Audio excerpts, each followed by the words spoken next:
चिड़िया अपनी बेटी की शादी के लिए सजावट करती है, ढेर सारी मिठाई बनवाती है और उसके बाद शादी के कार्ड बांटने निकल जाती है और अपने दोस्त तोते को भी कार्ड देकर आती है। उसके बाद चिड़िया अपनी बेटी को तैयार करती है, लेकिन गांव में अचानक बहुत तेज बारिश शुरू हो जाती है। चिड़िया अपनी बेटी के लिए बहुत परेशान हो जाती है।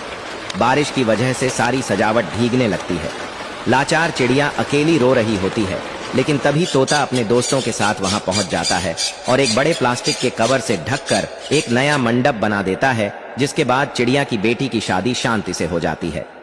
चिड़िया तोते का दिल से धन्यवाद करती है, लेकिन तोता रो रहा है क्योंकि किसी ने लाइक सब्सक्राइब नहीं किया।